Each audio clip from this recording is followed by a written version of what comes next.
Muy buenas a todos, bienvenidas, bienvenidos a otro vídeo, a otro capítulo de ajedrez a través de la historia. Estamos ya, si no me equivoco, en el capítulo 6, que en verdad han habido más capítulos, porque ha habido un capítulo 0, ha habido un capítulo 2b, ha habido muchísimos capítulos y estamos ya adentrándonos muchísimo en el siglo XIX. Bueno, breve repaso para los que no os acordáis de lo que había pasado en el capítulo anterior. Bien, teníamos en ese capítulo... vimos a 3 ajedrecistas y a una máquina, ¿verdad? Al famoso autómata del turco. Unos 3 ajedrecistas, uno inglés, William Lewis, uno escocés, que luego se mudó a la India, John Cochrane, y el que era en la época, al principios del siglo XIX, el mejor, o considerado el mejor jugador de ajedrez del mundo, que era en ese momento Alexandre Dessapel, que cogía el relevo de Firidor. Bien, pues ya sabemos, según avanza el siglo XIX y esos ajedrecistas ya dijimos que eran un poco de transición, van perdiendo relevancia o se retiran, pues el mundo sigue avanzando. Obviamente el mundo no es el ajedrez. Y según avanza el siglo XIX, pues resulta que Francia va perdiendo prominencia en la historia, ¿verdad? Va perdiendo importancia.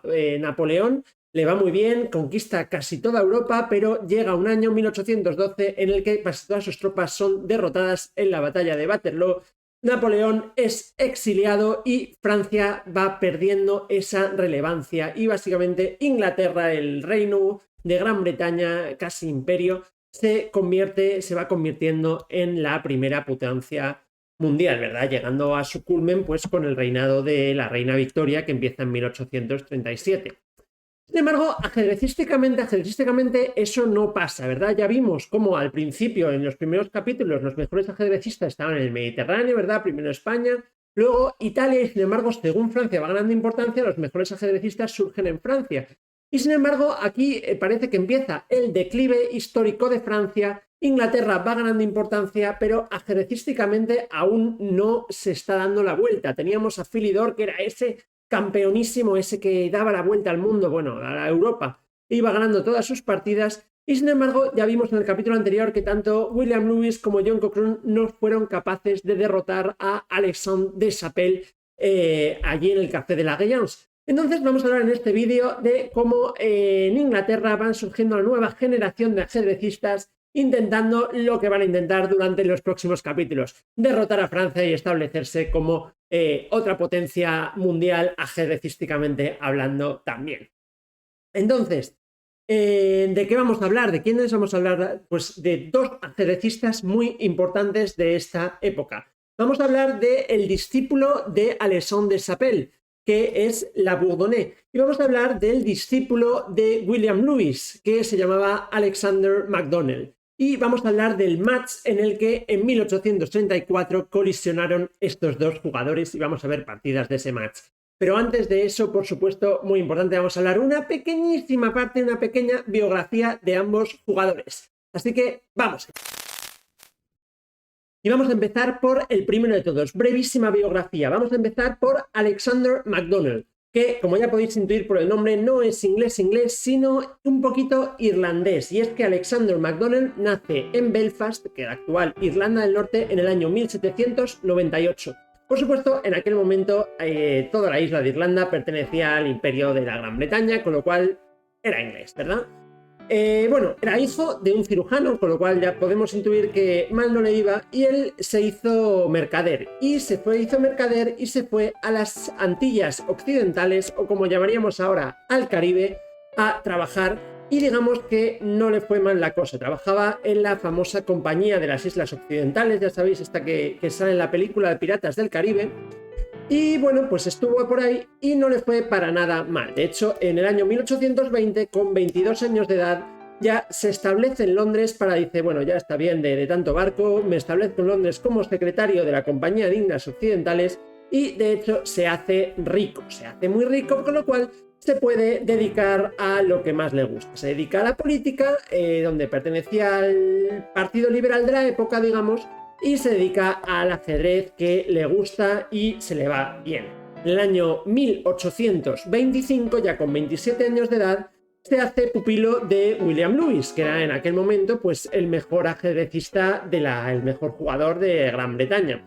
Sin embargo, McDonnell mejora tanto y mejora tan rápido que su propio maestro, William Lewis, del que ya hablamos en el vídeo anterior, decide, para no tener que jugar contra él, dice, yo, mira, no me vengas con líos, yo me retiro del ajedrez. Con lo cual podemos ver que, digamos, Alexander McDonnell tenía bastante talento. Un año después, en 1826, Alexander McDonnell juega contra un capitán de barco apellidado Evans, el famoso capitán Evans. Y de hecho, el capitán Evans, que jugaba con blancas, le jugó un gambito un poco extraño y le ganó a Alexander McDonnell, que ya era el mejor jugador de la Gran Bretaña, usando una apertura que ahora mismo se conoce como Gambito Evans y parece que fue la primera vez que se usó. Ahora enseguida lo vemos en el tablero. En 1831, junto con un amigo suyo llamado George Walker, del que ya hablaremos más adelante, funda el Westminster Chess Club, que se convertirá en uno de los clubes de ajedrez de Londres más importantes. Y ya en este momento, en 1831, ya no hay capitán Evans que valga. Alexander McDonnell se le considera el mejor jugador inglés. Y es por eso que los ingleses, ya sabéis, ávidos de recuperar ese centro, no recuperar, de conseguir ese centro de mejores jugadores de ajedrez que está en manos de Francia, pues retan a la Bourdonnais, del que hablaremos ahora en adelante, a un famosísimo match en este Westminster Chess Club que tendrá lugar en 1834. Antes de hablar del match, vamos a hablar un poco de la Bourdonnais, pero por terminar con la biografía de Alexander McDonnell tenéis que saber que murió apenas un año después durante el match en 1835, y es que el pobre McDonnell arrastraba una enfermedad, estaba malito del riñón, no pudo con la presión del match y acabó muriendo durante las propias partidas. Entonces, una vida corta pero muy intensa, desde luego no vivió mal, tenía bastante dinero, fundó el Westminster Chess Club y era bastante bueno al ajedrez. Vamos a ver, antes de hablar de la Bourdonnais, enseguida en el tablerito, una apertura que se conoce ahora mismo como apertura Gambito de Alexander McDonnell y el famoso Gambito Evans con el que le derrotó. Vamos allá. Bueno, y estamos aquí en el tablerito y antes de nada quiero hablaros de este famoso Gambito Evans. Y es que Evans no era un jugador profesional de ajedrez, era un jugador completamente aficionado. De hecho, Evans lo que era capitán de barco, se dedicaba a llevar su barco de un lado a otro del Atlántico. Obviamente un capitán de barco pues trataba bastante con, hemos dicho, McDonnell, que bueno, pues era secretario de una asociación de comerciantes básicamente. Pues a Evans, al capitán Evans, le gustaba bastante jugar al ajedrez y dice la leyenda que inventó este gambito con el que fue capaz, esto no es una leyenda, fue capaz de derrotar a McDonnell, que era en ese momento el mejor jugador de Inglaterra. No es que Evans fuese mejor jugador que McDonnell, es que le sorprendió con esta apertura y le ganó en esta partida en particular. No me dejo enrollar y vamos a verlo. Y es que esta es una apertura. El Gambito Evans se juega con las piezas blancas. Evans en la partida famosa llevaba las piezas blancas y McDonnell las negras. Empezaron, ya sabéis, como siempre se jugaba peón rey, E4, E5, caballo F3, caballo C3 y alfil C4. Esto, ya lo sabéis, es la apertura italiana y es que el Gambito Evans surge a partir de la apertura italiana cuando las negras responden con alfil a C5, ¿verdad? La apertura simétrica, ya sabéis, aquí están las negras y las blancas haciendo lo mismo, atacar al punto más débil de la posición, respectivamente los peones de F7 y F2. Ahora les toca mover a las blancas. Y la leyenda dice que Evans, el capitán de barco, quería mover su peón a B3. Sin embargo, como estaba el barco ahí en marejadilla, se movió la pieza, se le resbaló y en vez de mover el peón a B3, que por cierto es una jugada bastante dudosa, jugó el peón a B4, entrando en lo que se conoce ahora mismo como Gambito Evans, y siendo una jugada más que interesante. Esto es una jugada muy interesante. Dice la leyenda que Evans vio el peón en B4 y va a decir, oye, no, que se ha movido, y luego lo dijo, oye, me gusta cómo ha quedado, me gusta la posición, me voy a quedar y voy a inventar el famosísimo Gambito Evans, que ahora mismo, hoy en día, en la élite no se juega, pero a mí es una apertura que me gusta mucho, es muy agresiva y tiene muchísimas posibilidades. Y me diréis, pero Reifer, ¿qué es esto? ¿Qué pasa? ¿Qué pasa si me como, por ejemplo, el peón? ¿Qué pasa si las negras aceptan el gambito y se comen el peón? Bueno, pues que ahora vamos a aprovechar, hemos perdido un peón muy importante, pero es un peón de un lado lateral y ahora vamos a ganar muchísimos tiempos atacando ese alfil. Entonces vamos a jugar C3 y ahora el alfil se tiene que retirar. Aquí hay muchas retiradas posibles. Las más normales son a A5 o volviéndose a E7, tras lo cual las blancas van a poder jugar, enrocarse, jugar D4 y tener un potentísimo centro de peones. Vamos a ver, como no quiero entrar en toda la apertura, simplemente qué pasa si las negras hacen la que parece la jugadilla más normal. Dice, oye, pues yo me vuelvo a donde estaba, no he perdido nada y tú tienes, estamos igual que antes, pero tienes un peón de menos.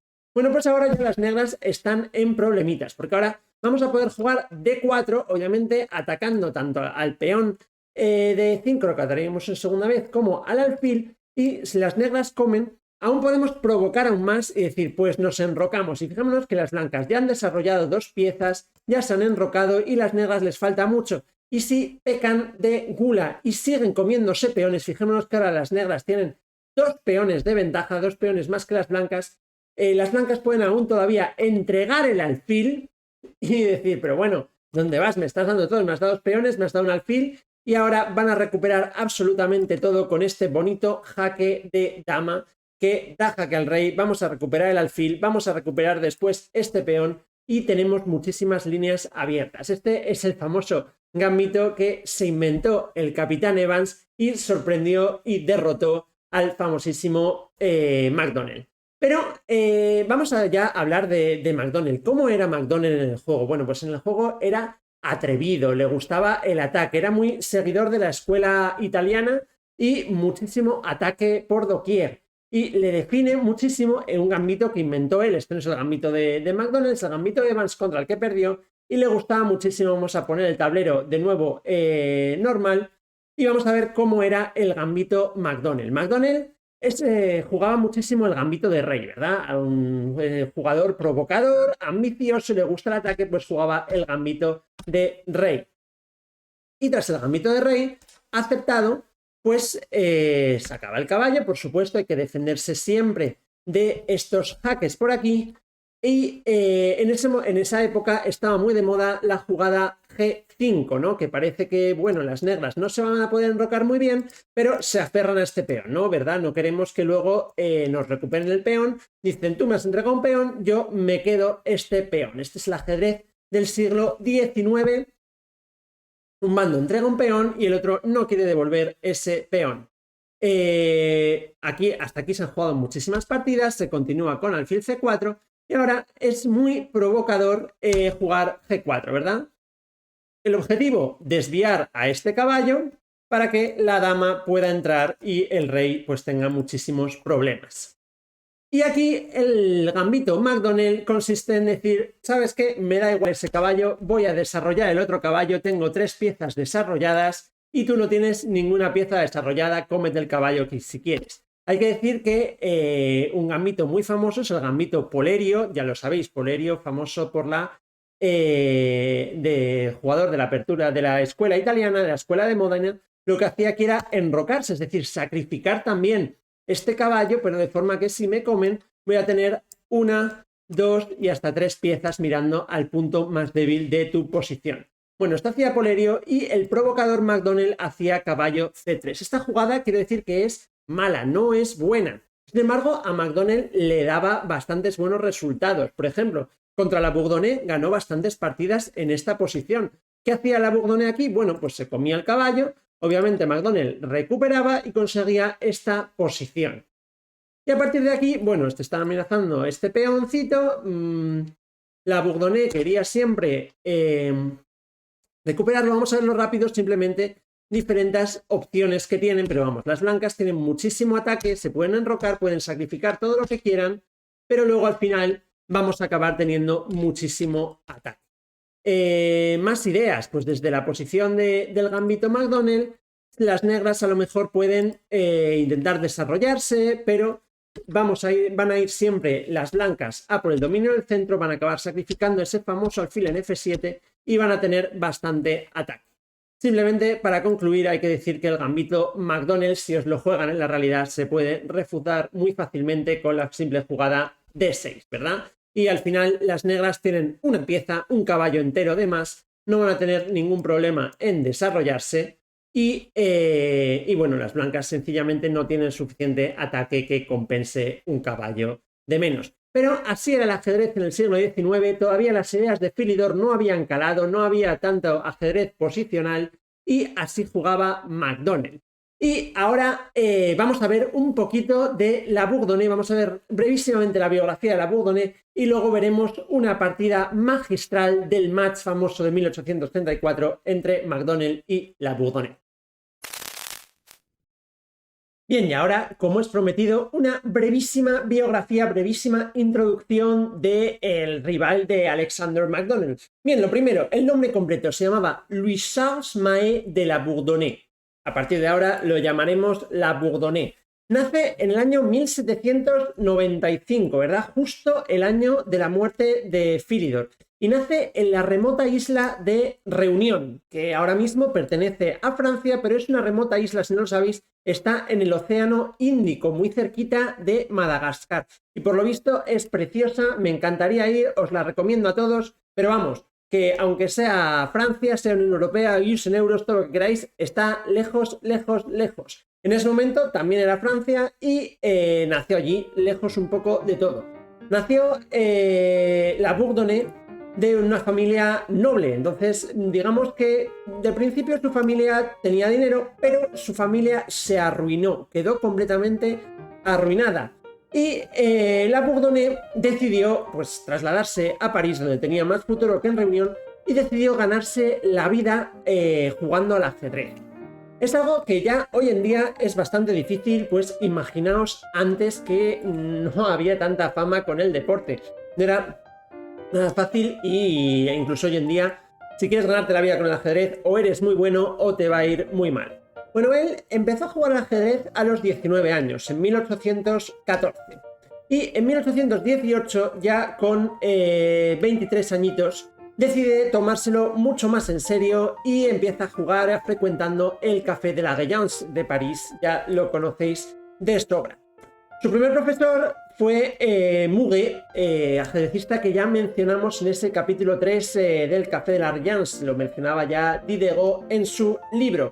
Pero enseguida Muguet no era demasiado buen profesor, no era suficiente buen profesor para La Bourdonnais, que mejoraba muy rápido, y empezó a ser instruido por el mismo Alexandre Deschappelles, que si recordáis, como vimos en el último capítulo, estaba considerado en ese momento el mejor jugador del mundo en la época. Y en solo 3 años, en 1821, con 26 añitos que tenía La Bourdonnais, ya vence a su propio maestro. Esta vez Deschappelles sí que se enfrentó a su alumno, pero fue vencido, lo cual hizo que Deschappelles se retirase del ajedrez, se pusiese a jugar a las cartas. Y de pronto, pues La Bourdonnais parecía que tenía que ser el mejor ajedrecista del mundo, ¿no? Si acabas de vencer al que se consideraba el mejor, tanto para que se retire, pues imaginaos cómo debía ser. De hecho, en ese mismo año, en 1821, como ya vimos en el vídeo anterior, es justo cuando vinieron estos famosos jugadores ingleses, William Lewis y John Cochrane, a París. William Lewis se enfrentó con mal resultado a Deschappelles y John Cochrane se enfrentó a su alumno, se enfrentó a La Bourdonnais y La Bourdonnais venció a John Cochrane 7-0, con lo cual claramente el ajedrez francés estaba muy por delante en 1821 del ajedrez inglés. Sin embargo, 3 años más tarde, en 1824, La Bourdonnais se casa con una mujer inglesa y se traslada a vivir a Londres, donde no es capaz de encontrar ningún rival a su altura. En 1833 publicará un libro que se llamaba Nouveau Traité du jeu de Sesec. Bueno, pues otro ajedrecista que publica un libro muy interesante, tenía 2 tomos. El primer tomo era simplemente partidas suyas y un montón de aperturas, incluido el famoso Gambito de La Bourdonnais. Y el segundo tomo eran más de 60 estudios de finales. Como vemos, el ajedrez va evolucionando, cada vez se presta más atención a los finales, las ideas de Philidor que van cobrando relevancia. En 1834, como ya lo sabéis y vamos a hablar de ello, tuvo lugar el grandísimo duelo, ese Francia contra Inglaterra, La Bourdonnais contra Alexander MacDonnell, Y simplemente antes de hablar de ese duelo hay que saber, bueno, pues que el pobre La Bourdonnais murió en el año 1840, un poco más tarde que su famosísimo rival también, pero no mucho más, y murió completamente arruinado, no tenía ni un duro y, bueno, pues en la pobreza murió. Y de hecho, John Walker, si os acordáis, era el cofundador del Westminster Chess Club, pues hizo para que enterrasen a La Bourdonnais pues en el mismo cementerio donde estaba enterrado Alexander MacDonald, en el Kensal Green de Londres. Ahí siguen, uno al ladito del otro, rivales en el tablero y compañeros en el cementerio. Bueno, pues antes de hablar de ese famosísimo match que tuvo lugar en el año 1834, ¿qué os puedo decir del ajedrez de La Bourdonnais? Pues era un jugador muy rápido, pensaba muy rápido, hacía todas las jugadas casi sin pensar, lo cual siempre intimida al rival, porque además tenía un análisis impecable y tenía formidables ataques, formidables combinaciones, pero no como los de la escuela italiana, no como estos ataques que todo por el ataque y me da igual la seguridad del rey. Siempre tenía posiciones sólidas, decía, primero pon bien las piezas y luego desarrolla el ataque. Todo esto y mucho más lo vamos a ver en la partida que vamos a analizar, que obviamente es una partida del match de 1834 entre La Bourdonnais y Alexander MacDonald.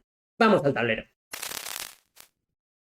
Y aquí estamos, pero antes de sacar el tablerito de ajedrez, antes quiero dar unos cuantos datos sobre este match. Este match, que es el primer match mundial de importancia de ajedrez. Es lo que alguna gente consideraba en aquel momento el campeonato del mundo. El que ganase era el campeón del mundo de ajedrez. Allí donde los ingleses apoyaban pues a este irlandés MacDonald y los franceses apoyaban, por supuesto, a La Bourdonnais. Bueno, ¿dónde ocurrió este match? Está clarísimo, en Londres, ¿verdad? Donde vivían los dos. ¿Cuándo? En 1834. ¿Dónde de Londres? En el Westminster Chess Club, que, bueno, pues era el club que habían fundado George Walker y Alexander MacDonald. George Walker, por cierto, es el que patrocinó el match, el que lo convenció para que lo jugasen y el que estaba allí anotando todas las partidas, y por eso hoy en día tenemos todas las partidas que las podemos ver. ¿Entre quién? Pues ya lo sabéis, los tenéis ahí en pantalla. Entre La Bourdonnais y Alexander MacDonald. Por cierto, Alexander MacDonald, esa foto es el único retrato que tenemos suyo y no está claro cómo de bueno es, porque obviamente ya sabemos que MacDonald murió a una edad muy joven y en ese retrato parece bastante más viejo.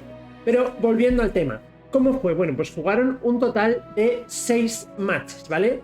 Y bueno, pues en el primer match jugaron 25 partidas, de las cuales La Bourdonnais ganó 16, entablaron 4 y MacDonald ganó solo 5, con lo cual La Bourdonnais fue coronado campeón. Pero enseguida jugaron la revancha, donde en el segundo match pues La Bourdonnais ganó solo 4 partidas, MacDonald ganó 5 y ganó ese segundo match, y ahí estaban 1-1 en cuanto a matches. Sin embargo, enseguida jugaron un tercer match de 12 partidas, donde La Bourdonnais ganó 6, MacDonald ganó solo 5, entablaron una y La Bourdonnais se coronó campeón. Un cuarto match de 18 partidas y de nuevo ganó La Bourdonnais 8, entablaron 7 y MacDonald ganó solo 3. Y jugaron un quinto match todavía, en el que de 12 partidas también, que La Bourdonnais ganó 7, entablaron una y MacDonald ganó solamente 4. En estos momentos La Bourdonnais había ganado ya 4 de los 5 matches que habían jugado. Sin embargo, se hizo una revancha, un sexto match. Bueno, alguna leyenda dice que La Bourdonnais le dijo a MacDonald, bueno, mira, vas a empezar 3-0 y el primero que llegue a 8 gana, que ya le estaba dando ese tipo de ventajas. No está nada claro que esa leyenda sea cierta. Lo que sí que pasó es que en ese match, cuando iban 4 a La Bourdonnais contra 5 MacDonald, pues resulta que tuvieron que cancelar el match. La Bourdonnais tenía que volver a Francia, por lo visto estaba muy en deuda y sus acreedores le reclamaban, con lo cual se tuvo que ir. Dijeron, sí, en cuanto pueda lo continuamos. Sin embargo, nunca se pudo continuar porque ya sabéis que el pobre MacDonald pues murió casi después. En total, estos dos grandes jugaron un total de 85 partidas, solamente entre junio y octubre de 1834. De las 85 partidas, para los que hayáis llevado la cuenta, 45 ganadas por la Bourdonnais, 13 tablas y 27 ganadas por McDonnell. Pues por eso que la Bourdonnais y por tanto Francia fue considerado el mejor jugador de ajedrez del mundo en ese momento. Ahora vamos a ver una de esas partidas que he seleccionado y es muy interesante para ver. Pero antes un poco más de datos. Las partidas, todas las 85 que se jugaron, empezaban a jugar más o menos como a mediodía, ¿vale? Y las partidas podían durar hasta más de 7 horas, es decir, se pasaban el día jugando, por lo cual es normal que McDonnell cuando terminaban se iba a su habitación con dolor de cabeza, estaba agotadísimo y se ponía a dormir. Sin embargo, es curioso que la Bourdonnais, a lo mejor es cuestión de confianza también, se quedaba pues fumando en el bar, bebiendo más y jugando más partidas. Hay quien dice que una vez, después de jugar las 7 horas de partida contra McDonnell, se jugó 40 partidas más con la gente del club antes de irse a la cama a dormir, aunque tenía que jugar al día siguiente otra partida del match. ¿Y cómo jugaban? ¿Cuáles eran sus estilos? Pues la Bourdonnais era muy rápido, contestaba normalmente movía en segundos, mientras que McDonnell muchas veces se quedaba hasta 2 horas pensando antes de hacer un único movimiento. Y sin embargo, la Bourdonnais era muy calculador, jugaba con el cálculo, era muy posicional, le gustaba poner las piezas en buenas casillas y McDonnell no podía resistirse a hacer ataques que muchas veces no conducían a nada. ¿Qué más? Cuando ganaba, la Bourdonnais estaba muy alegre, invitaba a todos en el bar a beber, era muy emocional. Cuando perdía, pues se cabreaba muchísimo y rompía cosas. Sin embargo, McDonnell ganase o perdiese, no dejaba traslucir ninguna emoción. ¿Y qué más? Bueno, pues en general las partidas, la mayoría, analizándolas después, no son de muchísima calidad. Esto es ajedrez del principios del siglo XIX y todavía le quedaba de madurar. Hay que decir que la Bourdonnais muchas veces jugaba unas aperturas que no eran necesariamente muy buenas y a McDonnell le faltaba muchísima técnica en los finales. Por ejemplo, una vez tenía McDonnell una ventaja, un final de una torre y 2 peones contra una torre sola y no fue capaz de ganarlo. Hizo tablas. Para eso cualquier gran maestro de la actualidad, incluso yo, ¿no? Podemos ganar ese final. Bueno, sin embargo, la partida que he seleccionado para vosotros es una partida muy interesante y vamos inmediatamente a verla en el tablero.